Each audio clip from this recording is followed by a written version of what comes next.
Telangana Telugu Desam party నాయకులు governor నరసింహన్తో భేటీ అయ్యారు. Miyapur భూకుంభకోణంపై TDP నేతలు గవర్నర్కు ఫిర్యాదు చేశారు. అనంతరం నేతలు మీడియాతో మాట్లాడారు.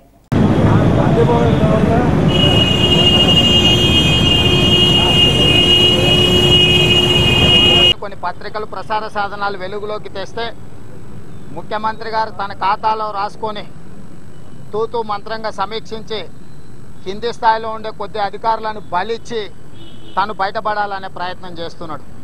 దానికి సంబంధించిన వివరాలు తెలుగుదేశం పార్టీ ఒకటొకటిగా బయటపెట్టడంతో ముఖ్యమంత్రి గారు ఈనాడు 15 రోజులు దాదాపుగా పూర్తిగా వస్తుంది కుంభకోణం జరిగి ఎక్కడ కూడా ముఖ్యమంత్రి గారు బయటకు వస్తలేరు. ముఖ్యమంత్రి గారు పోయి పుట్టలో దాక్కున్నాడు ఈరోజు. ఎందుకంటే తన సహచరులు, తన అనుచరులు, తన పార్టీ నాయకులు, తన కార్యాలయ సిబ్బంది, ఉప ముఖ్యమంత్రి, రెవెన్యూ మంత్రి అయిన మహమూద్ అలీ గారి బినామీలు, వారి కార్యాలయ సిబ్బంది, వారి పార్టీ పార్లమెంటు సభ్యులు, వీళ్ళందరూ కూడా ఈ కుంభకోణంలో సూత్రధారులు, పాత్రధారులు, కుట్రదారులు. వీళ్ళందరినీ బయట పెట్టాల్సి వస్తుందని, వీళ్ళందరి భాగోతాన్ని ప్రజలకు చెప్పాల్సి వస్తుందని ముఖ్యమంత్రి గారు ఈరోజు ముఖం చాటేస్తున్నాడు తెలంగాణ ప్రజల ముందుకు రావడానికి. కాబట్టి ఈనాడు గవర్నర్ గారికి స్పష్టంగా మేము చీఫ్ సెక్రటరీ గారిని కలవడానికి పోతే సమయం ఇచ్చి కూడా వారు కనిపించకుండా పోయినరు. రెండవది, ఈ భూములు ఎక్కడైనా పేదోడు ఒక గుడిసేసుకుంటే 100 మంది పోలీసు బలగాలతోని మున్సిపల్ శాఖ సిబ్బంది, రెవెన్యూ శాఖ సిబ్బంది అక్కడికి వెళ్ళి హడావిడి చేసి వాళ్ళ మీద పోలీసుల చేత దాడులు చేయించి ఆ జగాలను ప్రభుత్వ భూమి అని బోర్డులు పెడుతున్నారు. ఇవాళ ఈ రాష్ట్ర ప్రభుత్వం ఈ కుంభకోణం వెలికొచ్చిన తర్వాత దాదాపుగా 15 రోజులు పూర్తయినా ఇంతవరకు ప్రభుత్వ అధికారులు కానీ, సంబంధిత శాఖ మంత్రులు కానీ, లేకపోతే హైదరాబాదులో ఉండే ప్రభుత్వంలో ఉండే కీలకమైన మంత్రులు కానీ ఎవ్వరు కూడా భూమి పరిశీలనకు వెళ్ళలేదు. ఇవాళ భూములను పరిశీలించడానికి వెళ్ళలే, ప్రభుత్వ భూములకు కంచేయలే, ఇది ప్రభుత్వ భూమి అని కనీసం బోర్డు కూడా పెట్టే ప్రయత్నం చేస్తలేరు.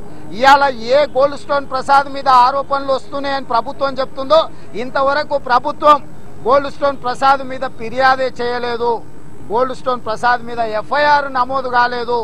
ఈరోజు వారి కుటుంబ సభ్యురాలే, స్వయాన వారి కుటుంబ సభ్యురాలే ముఖ్యమంత్రి గారి కార్యాలయ కార్యదర్శి, ఐఏఎస్ ఆఫీసర్, వారే స్టాంప్స్ అండ్ రిజిస్ట్రేషన్ శాఖను నిర్వహిస్తున్నారు. కుంభకోణం జరిగిందని ముఖ్యమంత్రి గారు సమీక్ష చేసిన రోజు ఆ అధికారి పర్యవేక్షణలోనే సమీక్ష చేయడం జరిగింది.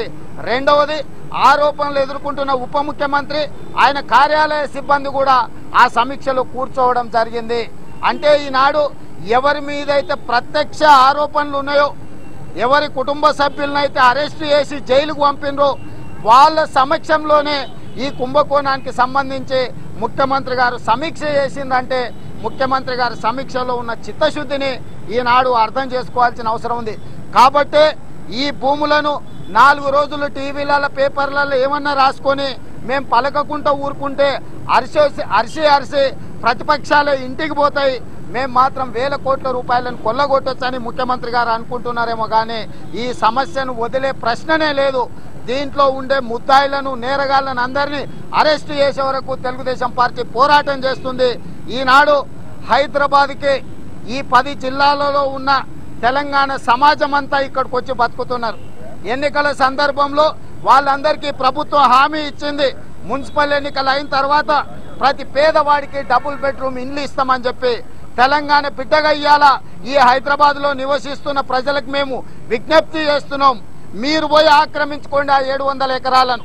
ఎవడో గోల్డ్ స్టోన్ ప్రసాద్ ఎక్కడి నుంచో వచ్చి ఇక్కడ మన భూములను ఆక్రమించుకుంటుంటే ప్రభుత్వం నిమ్మకు నీరెత్తినట్టు ఉందంటే ప్రభుత్వం తెలంగాణను గోల్డ్ స్టోన్ ప్రసాద్ కు దోషపెట్టడానికి ప్రయత్నం చేస్తుంది. కాబట్టి ఇవాళ ఈ గ్రేటర్ హైదరాబాద్ పరిధిలో మున్సిపల్ ఎన్నికల బస్తీలలో ఎవరికైతే ప్రభుత్వం హామీ ఇచ్చిందో డబుల్ బెడ్రూమ్ ఇల్లు, వాళ్ళందరినీ కూడా మియాపూర్లో ఉండే భూములను మీరు ఆక్రమించుకోండి. ఇవాళ 700 ఎకరాలలో 4 లక్షల మంది పేదలకు డబుల్ బెడ్రూమ్ ఇల్లు కట్టియొచ్చు. 4 లక్షల మంది పేదలకు హైదరాబాద్లో నివసిస్తున్న బస్తీలల్లో ఈరోజు మగ్గిపోతున్న పేదలకు అందులో డబుల్ బెడ్రూమ్ ఇల్లు కట్టించాలా. ఒకవేళ పేదల భూములను ఆక్రమించుకుంటే ఎవరైనా ప్రభుత్వ అధికారులు వాళ్ళని ఖాళీ చేయించడానికి వస్తే మేము వస్తాం, తెలుగుదేశం పార్టీ అండగా ఉంటుంది. పేదలందరికీ కూడా హైదరాబాదులో డబుల్ బెడ్రూమ్ ఇళ్లకు ప్రభుత్వానికి అప్లికేషన్లు పెట్టుకున్న ప్రతి ఒక్కరికి విజ్ఞప్తి చేస్తున్నాం, మీరు ఆక్రమించుకోండి ఆ 700 ఎకరాలను, ఎవరు అడ్డం వస్తారో చూస్తాం. మీరు ఆక్రమించుకోకపోతే ఈ రాష్ట్ర ముఖ్యమంత్రి గోల్డ్ స్టోన్ ప్రసాద్కు కట్టబెడతాడు. తెలంగాణలో 1200 మంది బిడ్డలు ఆత్మ బలిదానాలు చేసుకొని తెచ్చుకున్న తెలంగాణ ఇవాళ ఈ తెలంగాణను గోల్డ్ స్టోన్ ప్రసాద్ కబ్జాలకు పోతున్నది. కాబట్టి ఆ భూములను పేదలు ఆక్రమించుకోండి, వాళ్ళకి డబుల్ బెడ్రూమ్ ఇల్లు కట్టే వరకు తెలుగుదేశం పార్టీ అండగా ఉంటుంది. మీరు ఆక్రమించుకుంటే అక్కడ ఏ ప్రభుత్వం నుంచి ఎవరైనా ఇబ్బంది పెట్టడానికి వస్తే తెలుగుదేశం పార్టీ మీకు అండగా ఉంటుంది. కాబట్టి ఇవాళ ఈ కేసు పలు రాష్ట్రాలలో మూలాలు ఉన్నాయి. ట్రినిటీ ఇన్ఫ్రా ఢిల్లీలో రిజిస్ట్రేషన్ అయింది, ఇందులో కొన్ని డాక్యుమెంట్లు బ్యాంకులో పెట్టినని వస్తున్నాయి. పలు రాష్ట్రాలలో నేరగాళ్లకు సంబంధాలు ఉన్నాయి, నేరాలు జరిగినాయి అంటున్న సందర్భంలో ముఖ్యమంత్రి పర్యవేక్షణలో ఉండే సిబిసిఐడి విచారణ సరిపోదు. తెలంగాణ ప్రజలకు సిబిసిఐడి మీద విశ్వాసం లేదు. గతంలో సీఎం రిలీఫ్ ఫండ్ కేసిస్తే మురిగిపోయింది, ఇందిరమ్మ ఇండ్ల కేసిస్తే మురిగిపోయింది, అదే విధంగా నయీం కేసిస్తే మురిగిపోయింది, బోధన్ కుంభకోణం ఇస్తే మురిగిపోయింది. ఇవాళ ఏది సిబిసిఐడికి ఇచ్చినా దాన్ని మురుగబెట్టినరు. వాళ్ళకు కావాల్సిన వాళ్ళని కాపాడుకునే ప్రయత్నం చేస్తున్నారు. కాబట్టి సిబిఐ విచారణకు ఆదేశించాలి. కేంద్ర ప్రభుత్వానికి కూడా విజ్ఞప్తి చేస్తున్నాం. ఇందులో కాందిశీకుల భూములు ఉన్నాయి, కాందిశీకుల భూములను కాపాడవలసిందే కేంద్ర హోంశాఖ. రాష్ట్ర ప్రభుత్వ పరిధిలో అంశం కాదు. కాబట్టి తక్షణమే తన పరిధిలో ఉన్న విచక్షణ అధికారాలను కేంద్ర హోంశాఖ మంత్రి గారు ఉపయోగించాలి, సిబిఐ విచారణకు ఆదేశించాలి, దోషులను శిక్షించాల్సిందిగా తెలుగుదేశం పార్టీ డిమాండ్ చేస్తుంది.